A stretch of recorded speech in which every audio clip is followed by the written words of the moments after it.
what does the prophecy say as to where the Messiah is to be born? And it's right there in the book of Luke. It says the sages said, according to their report, that he is to be born down in Bethlehem. And the wise men loaded up and went to Bethlehem. Now, let me ask you just a kind of a fundamental question here for a moment.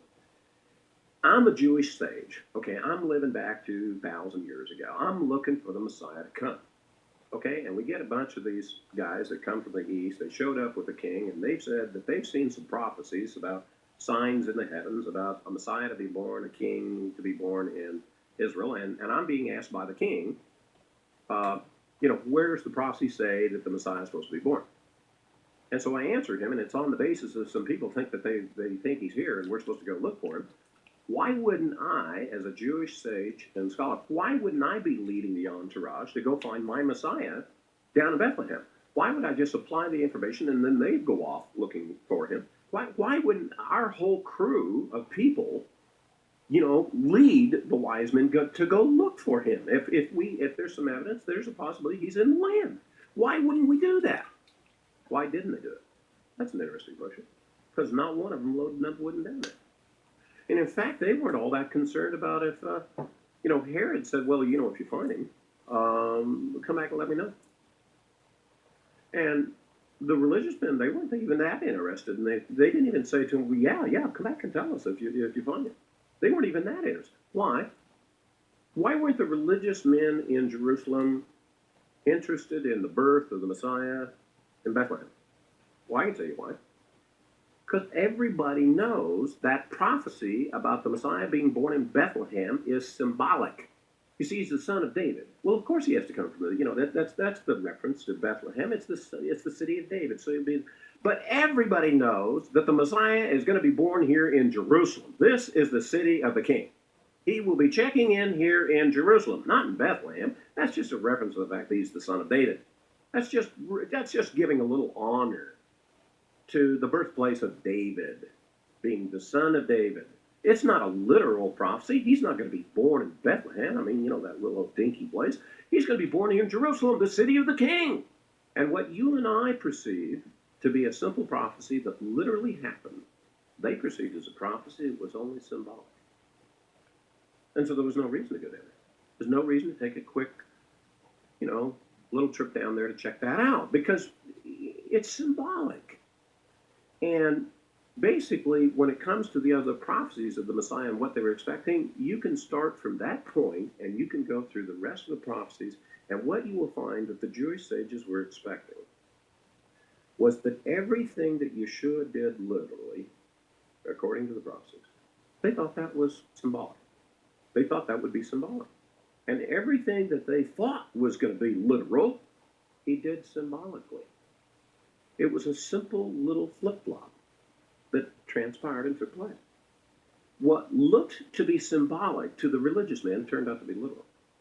What looked to be literal turned out to be symbolic when the Messiah came the first. And it's one of the major reasons why the very scholarly religious men of that day are not in the testimony of the Gospels as discovering Yeshua of Nazareth or holding to him as being the Messiah. He did the exact opposite of what they were expecting, which really brings us to the whole subject of how we approach prophecy, which is our expectations versus what does the prophecy really say. And that's typically what most men do when they get into these kinds of passages of Scripture. They lay their expectations on top of the prophecy and try to get the prophecy to fit what they're expecting. The world is expecting an anti-Messiah that will rule the world for 7 years. There will be first a period of peace, and then a very difficult period called the Great Tribulation. And that he's going to sweep the world off of its feet. And that's the reason why the world says, the Scripture says they'll have power, over all of the peoples and nations and tribes and tongues. And so, and they take these prophecies and they're trying to satisfy what they would expect him to be. He's got to be a nice-looking guy. He's got to be a great politician, a great strategist. He's probably pretty smart, handsome, the whole bit. He's got to be something that we would be appealed to. So they form up in their mind their speculation, their expectation, and as a result, they lead themselves into error. The fact of the matter is, I've just read to you this highly symbolic prophecy. It's literally true in the world.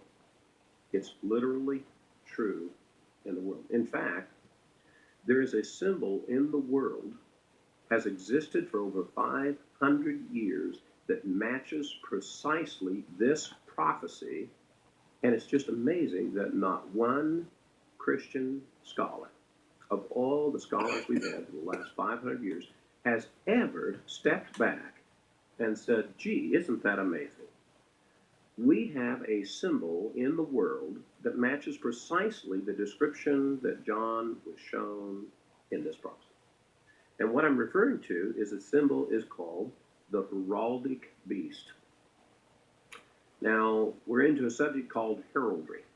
In the Western nations, and in fact this is true in all nations of the world, in ancient times, to keep track of whose army was who, they used to form up flags and banners and paint on their shields and their helmets and their breastplates. They put certain symbols on them so that they could tell, well, who's on whose side.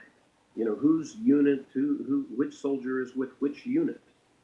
And we're in our modern military today, we use things like explaining them as regiments and battalions and divisions and the Third Corps and all those kinds of designations. In those days, why they would, refer to them as the horsemen, the red horsemen, or whatever the case may be. And they would use a color, and they would use things so that as you looked out over the battlefield, well, you could easily recognize that horde of soldiers over there. Oh, they got those symbols, so that's those guys. And it's called heraldry. And this is not just some happenstance thing. You can mark ancient history, and you can define history in European history and royal lines and families on the basis of what is called the College of Heraldry. And there are set rules. This is a science. This is an art. This is well established. You do not just go out and make some heraldic symbol in the world anymore.